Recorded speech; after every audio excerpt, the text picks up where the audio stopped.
Déjenme comenzar con una historia, una anécdota, una leyenda.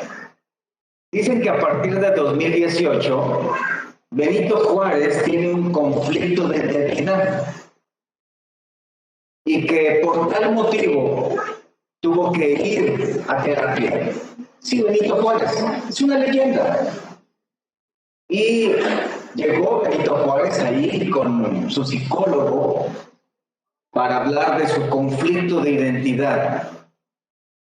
El psicólogo le dijo, acuéstese y cuéntenme, ¿qué es lo que sucede? Y Benito Juárez le dijo, la verdad es que ya no sé ni quién soy yo. ¿Cómo que no sabe quién es usted? Sí, no lo sé. A ver, cuénteme de su vida. Bueno, la verdad es que hay momentos en los que yo estoy en restaurantes, estoy en hoteles, estoy en la playa, estoy paseando, viajando en aviones. Ah, qué interesante. ¿Y por qué? Es que sabe que yo salgo en el billete de a 500. Eso es muy bien, usted debiera estar muy feliz. No. Lo que pasa es que hay otros momentos en que solo estoy en un solo lugar. ¿Y por qué? Es que también estoy en el billete de 20. ¿Y cuál es ese lugar en el que está cuando es el billete de 20? Solo en las iglesias. La ofrenda es un tema complejo. La ofrenda para Dios es un tema importante, porque Dios lo puso ahí en su palabra. Y mis hermanos, esta tarde estamos estudiando acerca de lo que es la ofrenda bíblica. Es un tema que comenzamos la semana pasada y solo para recordarlo en sus mentes, las ofrendas fueron establecidas por todo israelita sobre un principio primario. Escúchenlo. Ninguno se presentará delante de mí con las manos vacías. Éxodo 23:15. La Biblia exalta a Dios como un gran rey, digno de toda gloria y honor, un rey digno de tributo. ¿Y ese tributo proviene de quién? Del pueblo de Dios. En el Antiguo Testamento Israel se le mandó que ofrendara a Dios, que diera a Dios de sus bienes. Los israelitas entendían bien esto e incluso entendían que toda posesión proviene de Él y cuando ofrendaban, daban de lo recibido de su mano. Es la razón de esta serie de sermones, mis hermanos. La Iglesia de Cristo debemos aprender a adorar a Dios mediante las ofrendas y nosotros sí, a diferencia de Benito Juárez, nosotros sí debemos saber quiénes somos y tratar con nuestro corazón. Aquí la pregunta que vamos a responder hoy es, ¿cómo es que debemos ofrendar? Y para ello quiero que me acompañen a la primera carta a los Corintios, capítulo 16. Y miren lo que dice ahí en sus Biblias. En cuanto a la ofrenda para los santos, haced vosotros también de la manera que ordené en las iglesias de Galacia. Cada primer día de la semana, cada uno de vosotros ponga aparte algo según haya prosperado, guardándolos, para que cuando yo llegue no se recojan entonces ofrendas. Vamos a ver dos partes en esta enseñanza. En primer lugar, veamos cuál es la importancia de la ofrenda. Ahora, seguro recuerdan a la iglesia de Corinto, ¿cierto? Fundada por el apóstol Pablo, su segundo viaje misionero, por la península de Grecia, el año 50-52 después de Cristo. Era una gran ciudad cosmopolita, llena de gente, llena de comercio, era sede de los Juegos del Istmo, similares a los Juegos Olímpicos, pero además en Corinto estaban esos grandes templos a las deidades. El templo de Afrodita, el templo de Apolo, el templo de Helios, el templo de Poseidón. Por cierto, en honor a este dios se hacían estos Juegos del Istmo cada 2 años. Corinto era la ciudad No era una ciudad más, era la ciudad, llena de mercancía, llena de cultura, llena de religión y también llena de pecado. Ahí en 1 Corintios capítulo 6, versículo 9, cuando Pablo escribe en esta carta, habla de los pecados que abundaban en Corinto. Dice, ¿no sabéis que los injustos no heredarán el reino de Dios? No erréis. Ni los fornicarios, ni los idólatras, ni los adúlteros, ni los afeminados, ni los que se echan con varones, ni los ladrones, ni los avaros, ni los borrachos, ni los maldicientes, ni los estafadores heredarán el reino de Dios. Todo eso estaba ahí en Corinto, plagaba la ciudad, era el ambiente en el cual se desarrollaba esta sociedad. Y todo, aún pese a todo ello, el evangelio, que es poder de Dios para salvación, llegó a esa ciudad y Pablo predicó ese evangelio y se levantó una iglesia por el poder de Dios.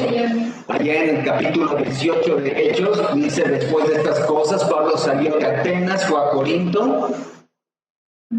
Y en el versículo 4 dice que discutía en la sinagoga todos los días de reposo y persuadía a judíos y a griegos. Y más adelante dice en el versículo 8, y Crispo, el principal de la sinagoga, creyó en el Señor con toda su casa, y muchos de los corintios oyendo creían y eran bautizados. Entonces el Señor dijo a Pablo en visión de noche, no temas, sino habla y no calles, porque yo estoy contigo, y ninguno pondrá sobre ti la mano para hacerte mal, porque yo tengo mucho pueblo en esta ciudad. Pablo creyó que no había nada que hacer entre los judíos, entonces él se va a los gentiles y Dios le dice, habla, no calles, porque aquí habrá gran obra. ¿Entre la gente inmoral, pagana, religiosa? Sí. Porque no hay corazón que se resista al poder de Dios, no hay corazón que permanezca siempre rechazando el llamado de Dios, y la iglesia creció ahí, y Pablo estuvo 1 año y medio, dice el versículo 11, instruyendo a la iglesia, y cuando salió, era de esperarse, surgieron los problemas, y los conflictos, y las dudas, y comenzaron a haber tal discusión en varios temas que hermanos de la familia de Cloé, dice en el capítulo 1, buscaron a Pablo y se fueron a decirle, ayúdanos, danos consejo. Y en el año 55, Pablo escribe desde Éfeso esta carta para tratar con cada uno de los temas. Capítulo 1, 2 y 3 acerca de las divisiones, porque los corintios decían, es que yo soy de Pablo, no yo de Apolos, no yo de Cristo. Capítulo 4 acusaban al mismo Pablo. Capítulo 5 había casos de inmoralidad dentro de la iglesia. Capítulo 6 se estaban demandando entre los hermanos en los juzgados. Capítulo 7 matrimonios con problemas, matrimonios separados. Matrimonios que no querían permanecer juntos porque él no es cristiano o ella no es cristiana.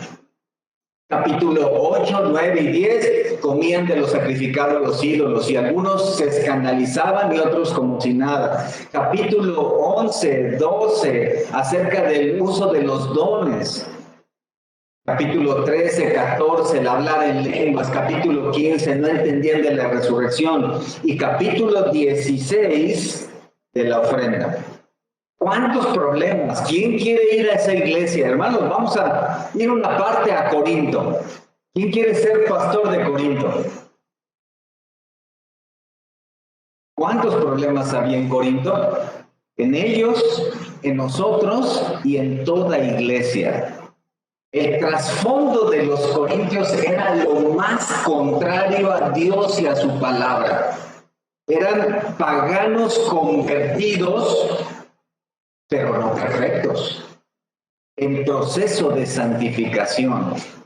Entonces traían muchas cosas a la iglesia, porque la iglesia es como una planta de tratamiento, estas que se construyen para tratar con el agua. Entra el agua por un lado, sucia, contaminada, y mediante filtros y varios procesos químicos el agua es tratada para que salga, si no potable, por lo menos para ser utilizada para el riego, para algunas otras cosas. Hermanos, no llegamos a la iglesia limpios. Somos limpiados mediante conocer la palabra para luego obedecer la palabra. Ese es un área importante. Y es importante que entendamos que un área en la cual necesitamos conocer la palabra para obedecer la palabra es esta, las ofrendas. Los chicos ofrendan en la escuela dominical. ¿Por qué lo hacen? ¿Cómo lo hacen, chicos? ¿Qué hacen para ofrendar? ¿Lo saben? Los grandes ofrendamos aquí en el servicio de adoración. Pero chicos y grandes necesitamos entender de qué se trata la ofrenda. La importancia de la ofrenda, escuchen, radica en la importancia de la obediencia. Ustedes escuchan de parte de sus padres, sé obediente.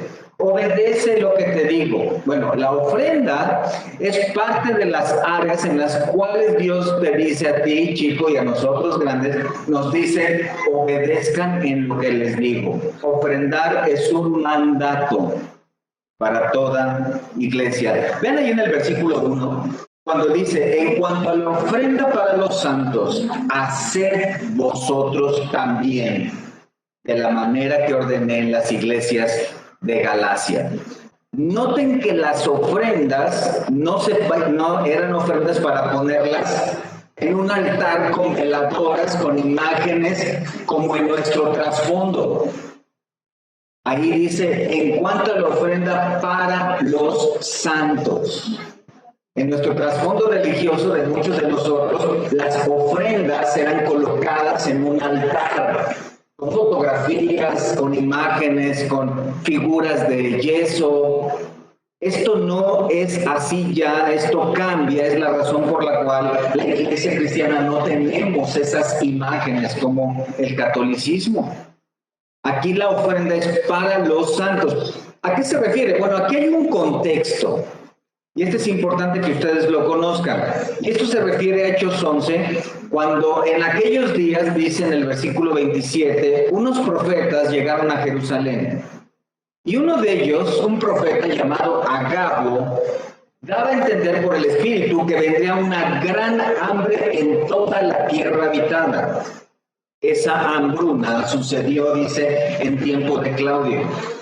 Entonces, escuchen, los discípulos, cada uno conforme a lo que tenía, determinaron enviar socorro a los hermanos que habitaban en Judea, lo cual en efecto hicieron, enviándolo a los ancianos por mano de Bernabé y de Saulo.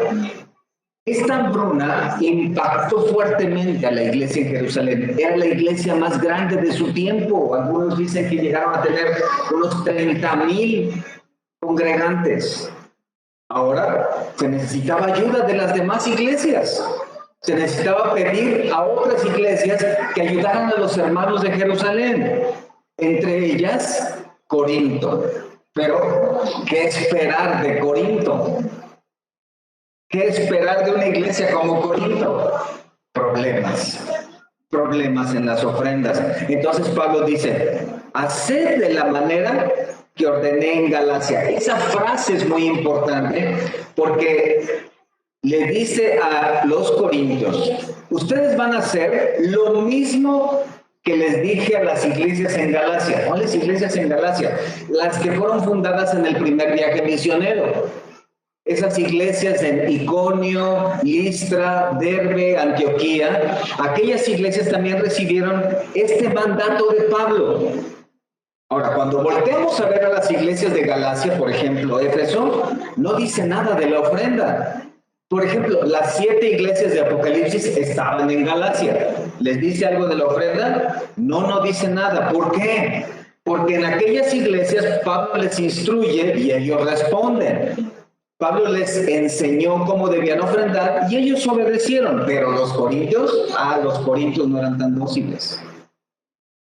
Pablo entonces tiene que escribir en esta carta para darle instrucciones detalladas. Por eso utiliza una palabra que dice ordené. Esa palabra ordené que ven ahí en el versículo 1 es ordenar detalladamente, mandar planes o dar órdenes de una manera precisa. detallada. Los que somos papás, que hemos tenido más de un hijo, sabemos que los hijos son muy diferentes entre ellos, ¿cierto? ¿Cuántas veces has pasado por esto que tus hijos están jugando en la recámara, están sacando cosas, tienen juguetes en el piso, ya han sacado algunas cosas de los cajones, entonces llegas y ves ahí como un campo de guerra y le dices, a ver, chicos, es importante, pongan atención, le dices, chicos, levanten todo esto y guárdenlo y acomódenlo en su lugar. Cuando yo regrese, todo debe estar guardado. Te vas, regresas a los 15, 20 minutos y regresas y ¡wow! ¡Qué sorpresa! Sí, ya está todo guardado. ¿Y quién guardó los juguetes? Ah, pues lo hizo él. ¿Y quién guardó la ropa? Ah, la hizo ella. ¿Y quién guardó los zapatos? Ah, lo hizo él. A ver, vamos a ver, ¿dónde pusiste los zapatos? Porque no están en el lugar de los zapatos. Porque conoces a tus hijos. Y sabes, entonces, tú guardaste los zapatos. Y cuando te das cuenta, al que le tocó guardar los zapatos, los guardó en el bote de la basura. Entonces, Pablo conocía a sus hijos espirituales, los corintios. Y entonces dice, no les voy a dejar a que ellos lo hagan como quieran. Les voy a ordenar. Les voy a dar instrucciones detalladas. Esta palabra ordenar se utiliza cuando Dios, en el hebreo se utiliza cuando Dios le dijo a Moisés cómo debía construir el tabernáculo. O sea, con medidas precisas. Le dio instrucciones detalladas. Allá en 1 Corintios 11, Pablo mismo utiliza la palabra y dice, si alguno tuviere hambre, come en su casa, para que no os reunáis para juicio. Y escuchen lo que dice. Las demás cosas las pondré en orden cuando yo fuere. Entonces, los corintios, necesito que comprendan esto, necesitaban mano firme, instrucciones muy precisas. Así tenemos hijos a los cuales podemos decirle, arregla tu recámara y tú sabes que ellos ya lo van a hacer. Y hay otros que necesitan decirle, mira, los zapatos ponlos allá, la ropa ponla acá, estos juguetes guárdalos allá. Estos eran los corintios. Fácilmente fallaban. Entonces noten la frase, hacer de la manera.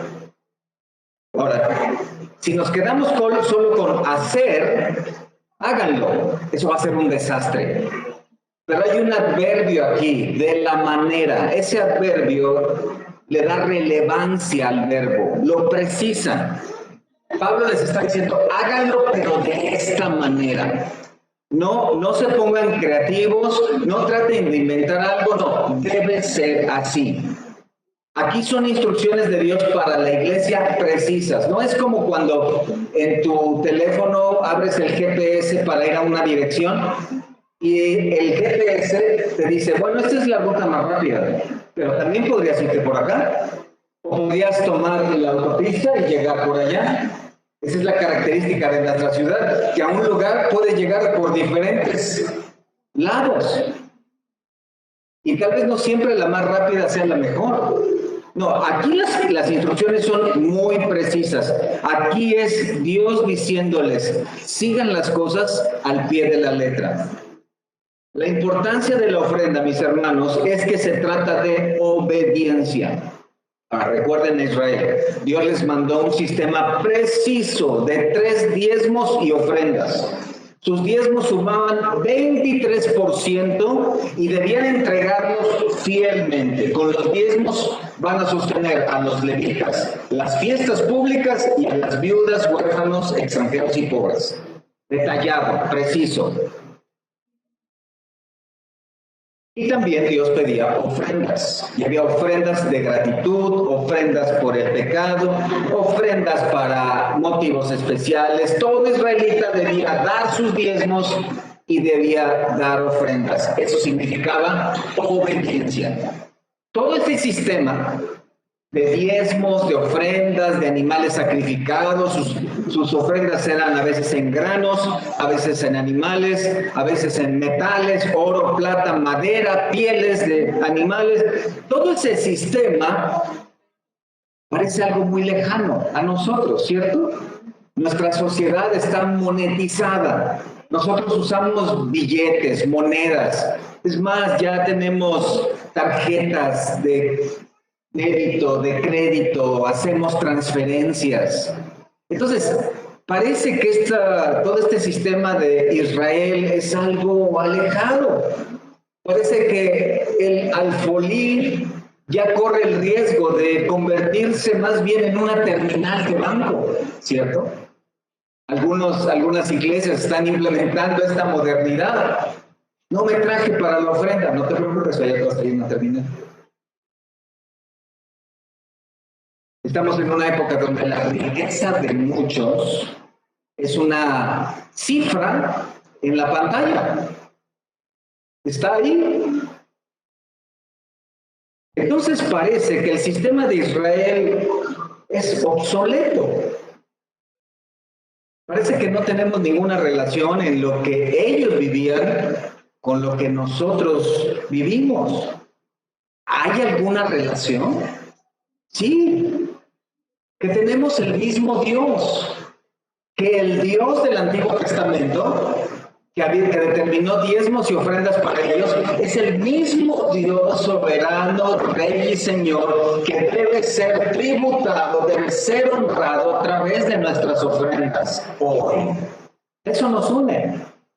Aquí entonces es cuando debemos considerar que la ofrenda bíblica es un asunto de obediencia. Acompáñenme a Juan 14, versículo 15, Juan 14, 15. Miren ahí en sus Biblias cuando dice, si me amáis, guardad mis mandamientos. ¿Ven eso?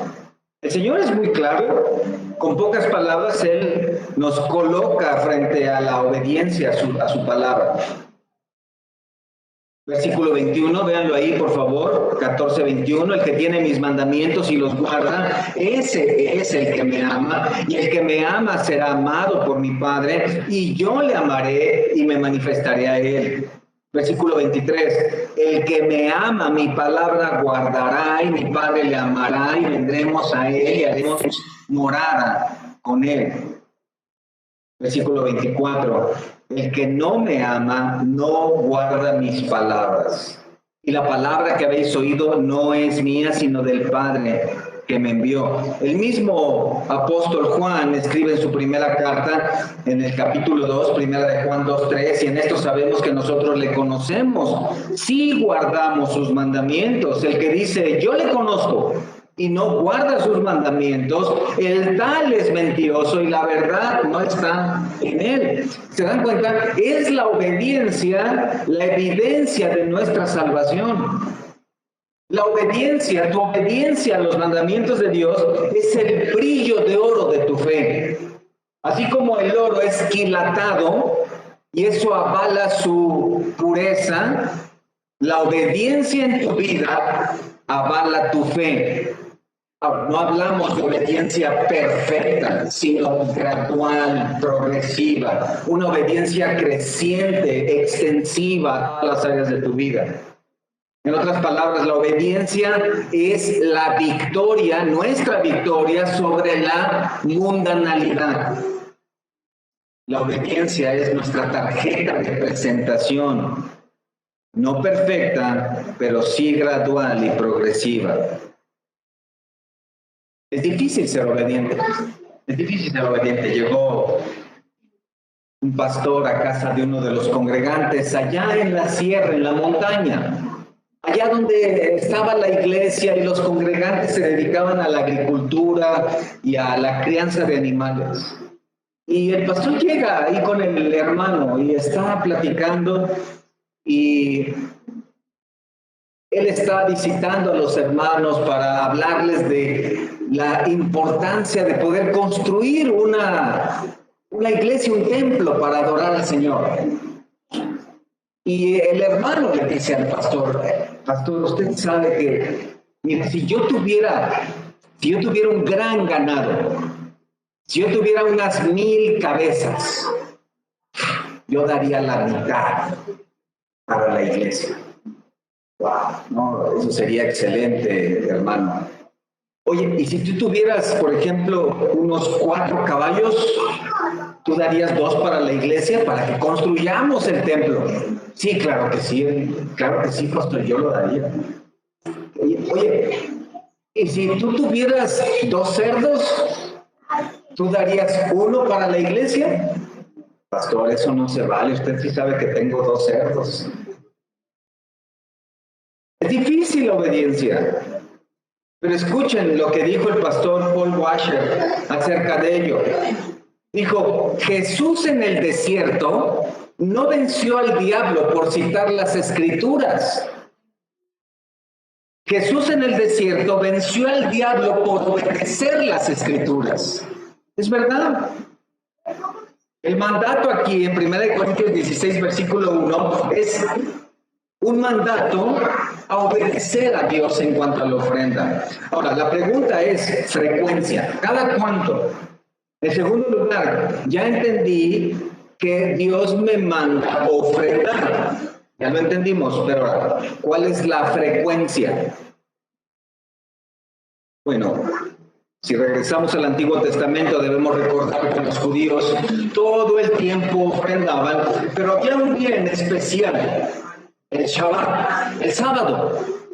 Ese día tenían una ofrenda muy especial, porque ese día los levitas todo el día estaban ofrendando y muchos judíos caminaban hasta el tabernáculo, luego el templo, caminaban para ofrendar. Los israelitas llevarían sus ofrendas, algunos de animales, otros de granos, otros de vegetales, de acuerdo a ofrendas de gratitud, ofrendas por el pecado, ofrendas para el tabernáculo, etc.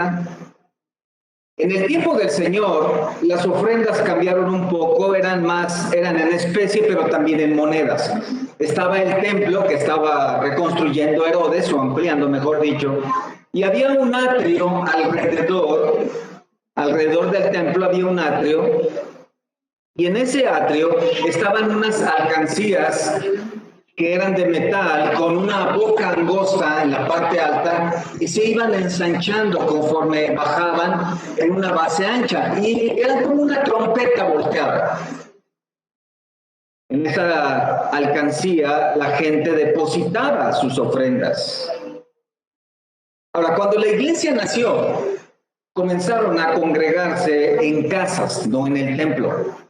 El judaísmo persiguió al cristianismo, pero los cristianos comenzaron a congregarse en las casas, el Espíritu Santo llegó con los dones, comenzaron los cultos o servicios con oración, predicación, alabanza, la iglesia creció, pero también las necesidades.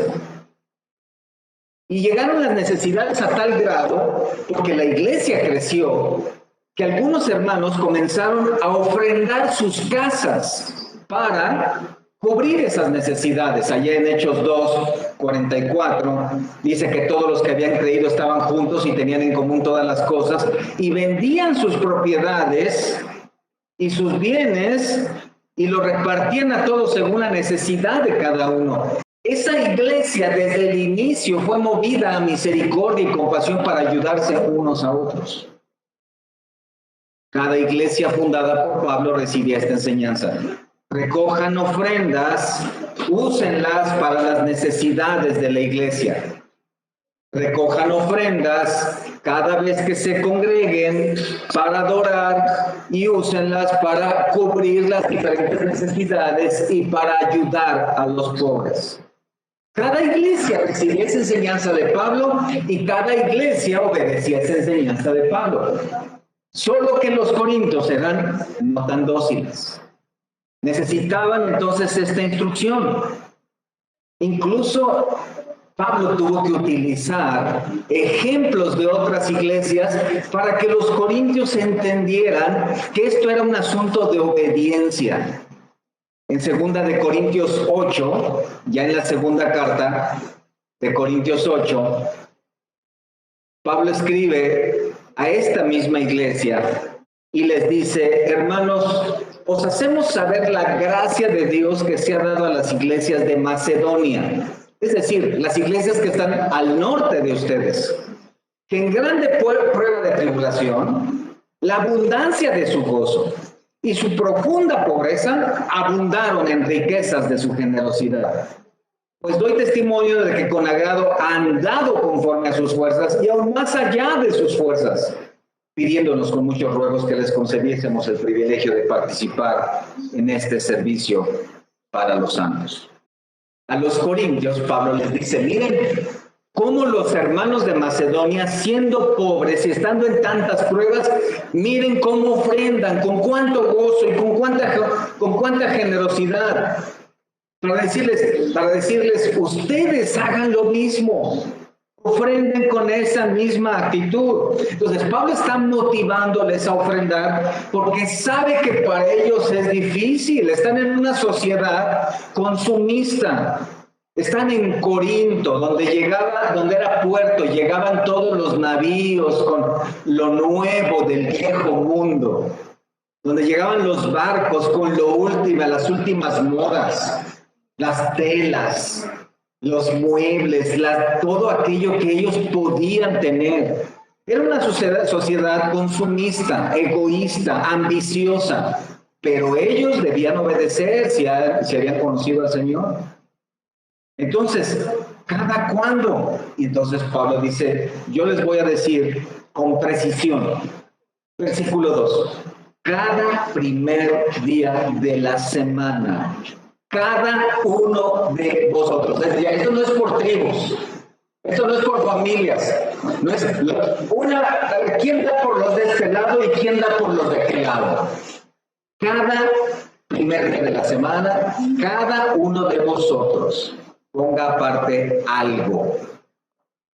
El primer día de la semana, el domingo, la iglesia cristiana, nos congregamos en domingo porque seguimos el ejemplo de la primera iglesia. Es el día que el Señor resucitó. Allá en Hechos 27, escuchen, en Hechos 27, habla acerca de la primera iglesia, de lo que sucedió en la primera iglesia. Y Pablo dice, el primer día de la semana, reunidos los discípulos para partir el pan, Pablo les enseñaba. El día en que la iglesia entonces se congregaba, como nosotros, primer día de la semana, cada domingo se congregaban para adorar. ¿Cómo lo adoramos? ¿Cómo es que adoramos a nuestro Dios? Los más chicos, cantando alabanzas. ¿Cómo? Orando. ¿Qué más? Meditando en la palabra y también, sí, ofrendando. Se trata de adoración, con la alabanza, con oración, con la palabra y con las ofrendas. ¿Se dan cuenta? Es decir, no comienza la adoración en este momento, porque vean lo que dice ahí en el versículo 2. Cada uno de vosotros ponga aparte algo. Comienza antes de venir a congregarnos. No es en el momento en que vas a salir a la escuela dominical que dices, mamá, papá, dame algo para la ofrenda. Sino que antes, todas las mañanas de domingo, creo que la mayoría o todos nosotros comenzamos a pensar, ¿qué me voy a poner para ir a la iglesia de ropa? ¿Dónde quedó mi Biblia? ¿Está en el coche? ¿Está en la casa? ¿Qué nos debemos llevar? ¿Qué hay que hacer? ¿Qué preparar? ¿Cierto? La ofrenda es individual y comienza cuando tú vas a preparar tu ofrenda. Así es como preparas tu vestimenta, preparas tu Biblia, preparas las cosas para servir, así también preparas tu ofrenda. No llegas aquí a ponerte la ropa para adorar, ¿cierto? Ya la traes. ¿Ya la pensaste? Ayer estaba preparando en la tarde el mensaje, estaba escribiendo, estaba pensando en los versículos y de repente mi esposa me hace una de esas preguntas más difíciles que me puede hacer. ¿Qué te vas a poner mañana para la iglesia, para la comida? ¿Qué me voy a poner? Sí, de blanco o de negro. Mi primer pensamiento, pues de blanco, ¿cierto? De blanco. No, no voy a hacer primera comunión, esa ya la hice. Y dejé, y ¿qué me voy a poner? Y empecé a pensar, pero ¿cómo? Y me puso a reflexionar, y me puso a pensar, ¿cómo? A ver, ¿qué hago? ¿Cuál camisa? ¿Qué pantalón? Y ese qué saco me pongo. Es decir, comencé a pensar en qué iba a ponerme para adorar. Quiero decir, cada domingo para mí es una cosa de 1 minuto, ¿no? Y de decir eso. A veces hacemos esto con la ropa. Y lo que nos está diciendo aquí en el versículo 2 es, cada uno de vosotros ponga aparte algo. Eso habla de predisposición. En otras palabras, no me presentaré con las manos vacías. Tenemos una influencia del trasfondo, debemos reconocerlo, la mayoría de nosotros. Llegaba el tiempo de la limosna. Ni sabíamos en qué momento, pero ya estaban recogiendo la limosna. Rápido, rápido, algo por aquí que traiga el cambiecito, lo dejé en la puerta del coche. No, algo, ahí encontré una moneda, eso. Ahí va. Sin considerar mucho, era nada más para brincar el tope, ¿cierto? Esto no es lo que enseña la Biblia. Al llegar a Cristo, traemos costumbres que son difíciles de cambiar y esta es una de ellas, hermanos, porque toca la cartera. Este asunto se mete a la cartera, a la bolsa, a las cuentas de banco. Eso ni mi esposa lo hace.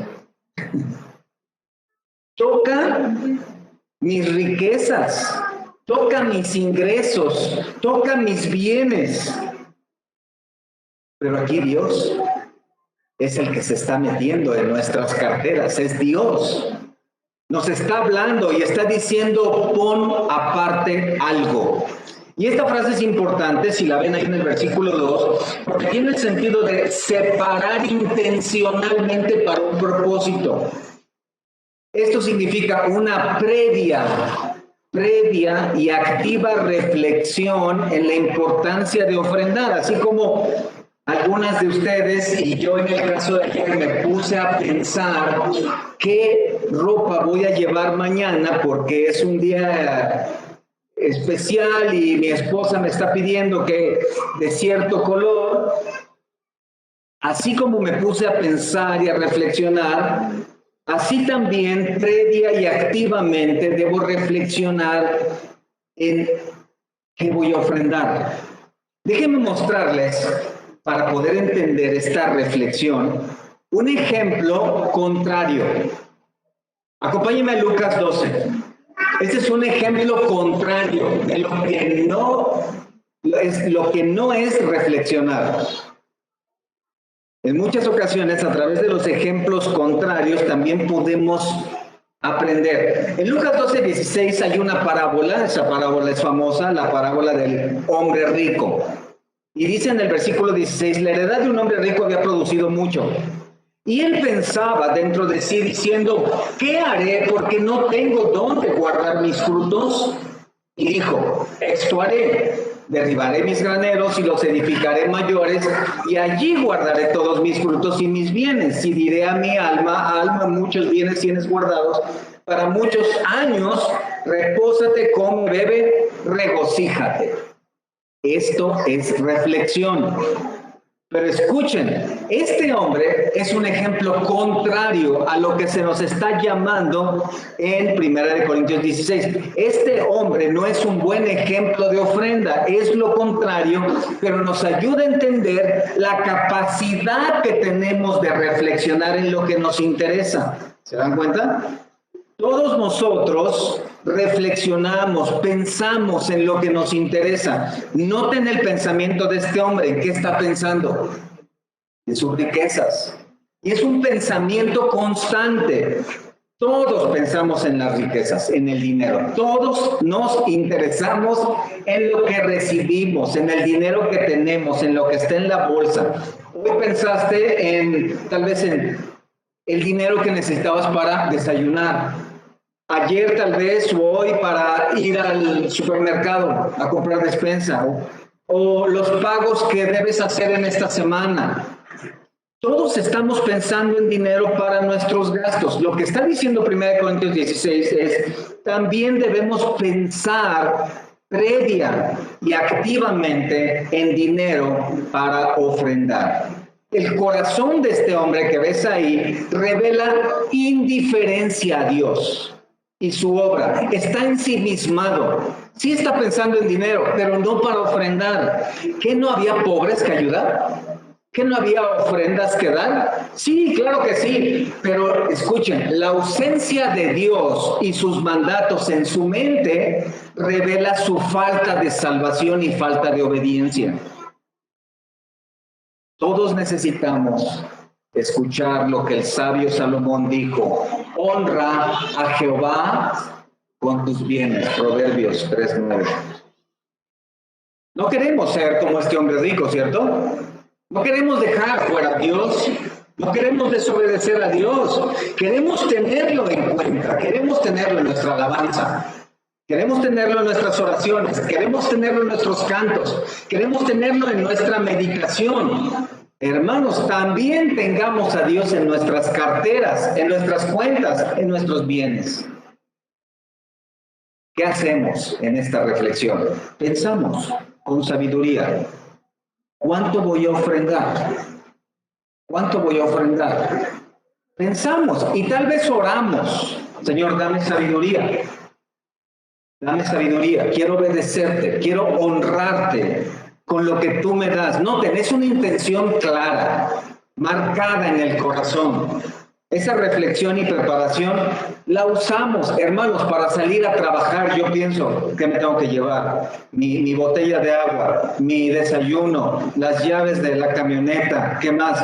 Mis lentes para el sol, ¿qué otra cosa? Y cualquier cosa me regreso, no puedo ir a trabajar sin eso. De vacaciones, ustedes saben, ¿cierto? La hielera, los trajes de baño, los balones, las toallas. ¿Qué más? Hacemos una lista detallada de esto, ya está. Chicos, prepárense porque vamos a salir, no debemos olvidar nada. Así en la ofrenda. ¿Se dan cuenta? Todos tenemos esa capacidad y la aplicamos a muchas áreas de nuestra vida. Los hermanos para servir, dijeron, los cables, la consola, el proyector, las bocinas, ¿qué nos falta? El micrófono, el pedestal, no debemos olvidar nada. Así nosotros. ¿Cuánto dar? Según, versículo 2, según hayas prosperado. Aquí es donde Dios te deja a ti, a tu decisión. Aquí Dios no te va a decir cuánto. Aquí Dios va a dejar que sea tu corazón. Va a probar tu corazón. Aquí Dios no va a decirte, mira, a ver, anótale, saca ahí. Aquí pondrá delante de ti una línea y te va a decir, tú pon la cantidad. Él sabe cuánto recibes. Él sabe cuánto gastas. Él sabe cuánto recibes porque Él te lo da. Y la pregunta es, ¿cuánto de lo que te doy me vas a dar? No se trata de cuánto me vas a dar, sino con cuánto te quieres quedar. Los israelitas tenían el mandato de las ofrendas, además de sus diezmos que conformaban 23%. Debían ofrendar.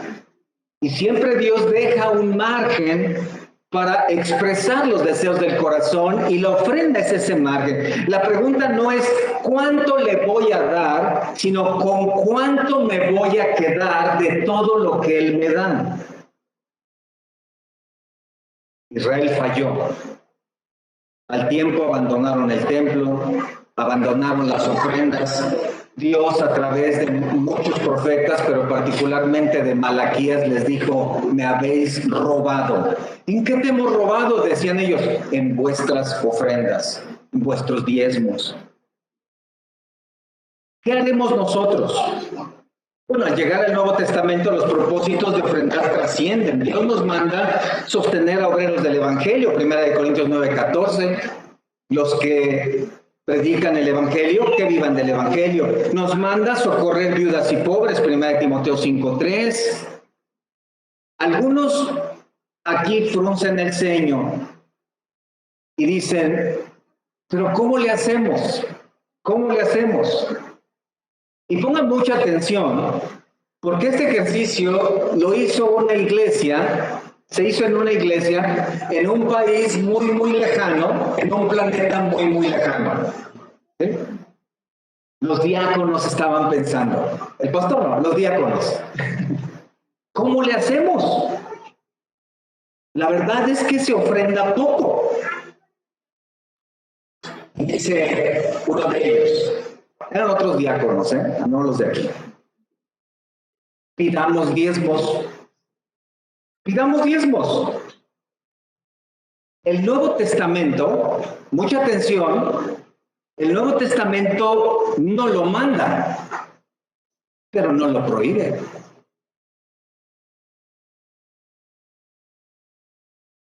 Pero no el 23%, solamente el 10%, te quedas con el 90%. ¿Ok? Entonces, el ingreso per cápita en nuestro país, es decir, el promedio de la gente que trabaja, es de poco más de $10,000 al año, sobre unos 180,000 pesos al año, promedio.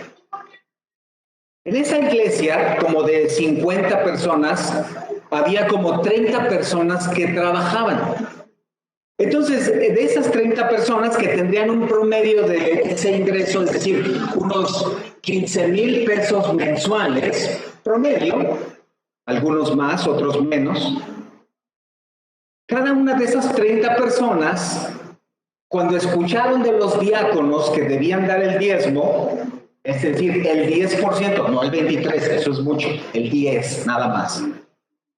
Cada una de esas personas debía dar 1,500 pesos en promedio, es decir, que las 30 personas juntarían cada mes 45,000 pesos, más algunas otras ofrendas, ya saben, aguinaldos, bonos, etc.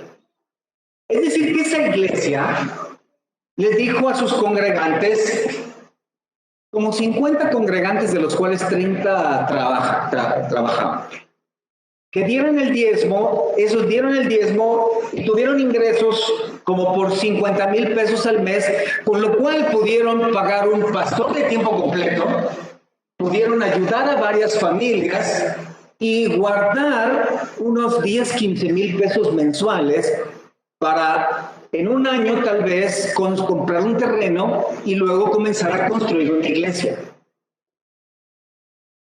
Había otra iglesia en otro lugar muy, muy lejano, en otro planeta. Y los diáconos estaban también pensando, ¿cómo lo hacemos? Y entonces uno de ellos dijo, iglesia, el Nuevo Testamento solo manda ofrendas. Debemos ser bíblicos. La iglesia cuando escuchó eso dijo, excelente, puedo quedarme con más. No con el 90%, puedo quedarme con más. Promedio que la iglesia ofrenda cristiana, 2.4%. ¿Qué significa? Una cuarta parte de aquella iglesia. Es decir, no los 50,000, sino los 12,500 pesos mensuales. Resultado, esa iglesia no pudo tener un pastor de tiempo completo, no pudo cubrir todas las necesidades de las familias de la iglesia, mucho menos ahorrar para un terreno, menos para construir. Entonces,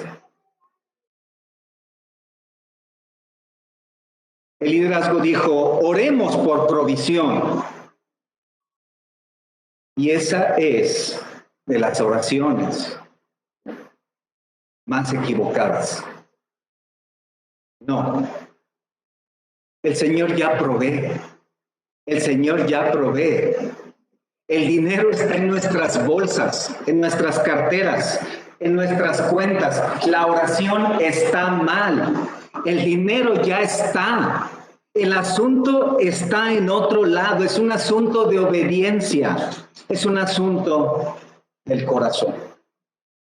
No, yo ya no voy a orar por provisión. Creo que mi oración tiene que cambiar. El dinero ya lo tenemos, es la buena noticia. ¿Cuál es la otra noticia? Está ahí en tu bolsa. Ahí está. El Señor ya lo ha provisto. Esta es la batalla del corazón. Obedecer o no obedecer al Señor. Ese es el asunto. Ese es el dilema. ¿Qué vamos a hacer nosotros? Bueno, por lo pronto, oremos. Démosle gracias a Dios por este tiempo. Gracias, nuestro Dios, gracias por tu palabra y gracias porque a través de ella abres nuestros ojos espirituales, abres nuestros oídos y también nos confrontas y nos haces ver lo que hay en nuestros corazones. Señor, yo te doy gracias porque el dinero para lo que esta tu iglesia necesita, ya lo tenemos. Gracias, Señor, por proveernos para todas las necesidades, pues diríamos que eres un Dios insuficiente si no lo hicieras. Diríamos que eres un Dios, estaríamos diciendo que eres un Dios incapaz si dijéramos que tenemos necesidades que tú no provees. Estaríamos diciendo a ti mentirosos. Padre, lo que sucede acá es que a veces no nos damos cuenta, y perdónanos por eso, que los recursos, las ofrendas necesarias para lo que esta tu iglesia necesita, ya los provees. Gracias, Señor. Gracias por esa provisión. Pero ahora, como los corintios, Padre, te suplico porque nos des corazones entendidos de esto. Que nos des corazones obedientes, dispuestos a ofrendar, dispuestos a darte a ti de lo mucho que tú nos das. Para tu obra, para las necesidades de tu iglesia, para tener gente que sirva en tu obra, para tener un lugar donde podamos congregarnos de la iglesia. Gracias, Señor, gracias porque ya lo estás proveyendo. Te alabamos, nuestro Dios, por esta bendición, por tu palabra. Oramos en el nombre de tu Hijo Jesucristo. Amén.